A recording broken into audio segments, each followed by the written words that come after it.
आज इन्फोसिस के बारे में हम लोग थोड़ा एनालिसिस करेंगे कि कल फ्राइडे को कंपनी ने 60% का डाउन दिया, जबकि फाइनेंशियल काफ़ी अच्छा है, काम अच्छा रिपोर्ट आने की वजह से डेफिनेटली ये इम्पैक्ट पड़ रहा है ग्लोबल सेंटीमेंट का इम्पैक्ट है इन बड़ी बड़ी आईटी कंपनियों में। पर एक तरफ अगर आप देखो तो अमेरिका में जो नेस्डैक में है, जैसे माइक्रोसॉफ्ट हो गया, एनवीडिया, इन सब कंपनी काफ़ी ब्राइट, काफ़ी उन लोग उनका मार्केट कैप बढ़ रहा है, जबकि इंडिया की जितनी भी आईटी लीडिंग कंपनी में ऐसा हुआ। तो ये टेम्प्रोरी पर्पस से, मुझे लगता है कि ये टेम्प्रोरी पर्पस से है। और इन्फोसिस में जो ये करेक्शन चल रहा है कि ये नॉर्मल है, क्योंकि 2020 से इन्फोसिस काफ़ी लंबा बुल रन एक दिया, और उसके बाद से ये थोड़ा बहुत तो प्रॉफिट बुकिंग होगा ही होगा डेफिनेटली।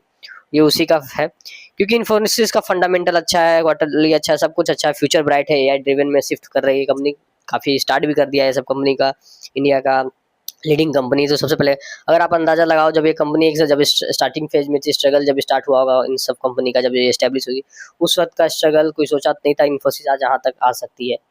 कितना lots of up and down, कितने न्यूज अच्छे बुरे आए, फिर भी कंपनी का प्रॉफिटेबल अकाउंटेबिलिटी कंटिन्यू बना रहा, क्योंकि कंपनी मार्केट में जो डिमांड है, कंपनी का जो फ्यूचर है, उस पे उसी के पे फोकस करके अपना ग्रोथ कर रही है, अपना प्रोसेस कर रही है, तो जिसकी वजह से इसको फायदा मिल रहा है इन सब कंपनियों को। और ये कंपनी बहुत जल्दी अडेप्ट करती है सब टेक्नोलॉजी। अब जैसे एआई आ गया, एआई का हम लोग जानते हैं इतना यूज होता है सॉफ्टवेयर में, हम लोग भी चैट जीपीटी यूज कर रहे हैं, डिफेंस में, ऑटोमोबाइल्स में, स्पेस में, हर जगह एआई यूज हो रहा है। अब एआई का और भी आने वाला एडवांस लेवल और भी है। तो उस सब में सबसे पहले इंडिया की लीडिंग कंपनियों को मिलेगा, क्योंकि इनका पाइपलाइन पहले से बना हुआ है, कंपनी का रिजर्व अच्छा है, कंपनी को आइडिया है ऑलरेडी, इन सबका ग्लोबल से जुड़ा हुई कंपनी है। तो इन्फोसिस में जो चल रहा है, सिंपल मार्केट में वैल्यू करेक्शन चल रहा है मेरे हिसाब से। और अभी जो प्राइस जो चल रहा है, ये बॉर्न वीक लो को टच किया इन्फोसिस। तो आखिर फंडामेंटल अच्छा है, सब कुछ अच्छा है, तो क्या करा जाए इन्फोसिस में? तो मेरे हिसाब से इन्फोसिस में अभी कोई बाइंग सेलिंग नहीं करना चाहिए। ये कोई रिकमेंडेशन नहीं है बाई सेलिंग, आप एक इसको ऐड करके वाचिस में रख सकते हो, क्योंकि अभी जो करंट प्राइस है इन्फोसिस का अंडर वैल्यू है।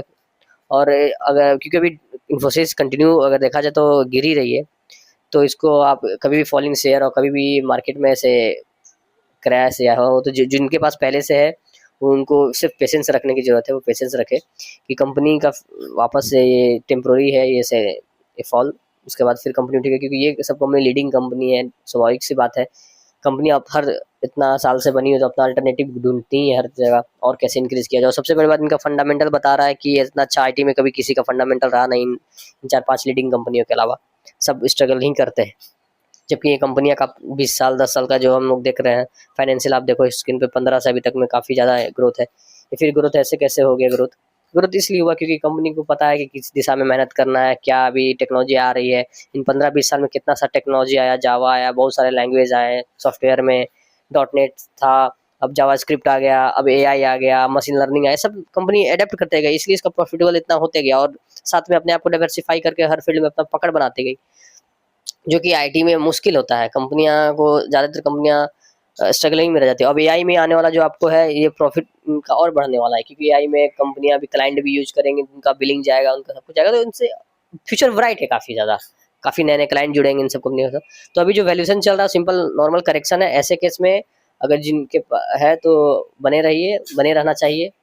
और कोई फ्रेश एंट्री वालों के लिए अभी नहीं, उनको नहीं करना चाहिए, जब तक इन्फोसिस में अभी करेक्शन थोड़ा स्लो डाउन ना हो या रुक ना जाए, क्योंकि ये जो अभी बात है, न्यूज़ आने की वजह से काफ़ी हेवी सेलिंग हुआ, जिसमें पैनिक भी सिचुएशन हो सकता है।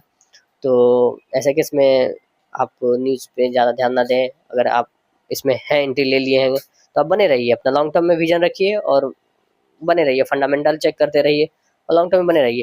डेफिनेटली जब कोरोना से पहले कंपनी 200 को हुआ करती थी, उसके बाद 200 लगातार 2025 में इसने हाई लगाया 2000 का, उसके बाद से चलिए सोचो आप 200 का जो 2000 शेयर गया, तो नॉर्मल करेक्शन तो लेगा ही ना, वही करेक्शन है। तो अभी इन्फोसिस अंडर वैल्यू है, पर अभी इसको वॉच लिस्ट में आप ऐड करके रखिए, कोई बाइंग सेलिंग रिकमेंडेशन नहीं है, पर आप इसको आप देख सकते हो कि इन्फोसिस का फंडामेंटल अच्छा होने के बाद भी मेरे हिसाब से ये नॉर्मल करेक्शन है।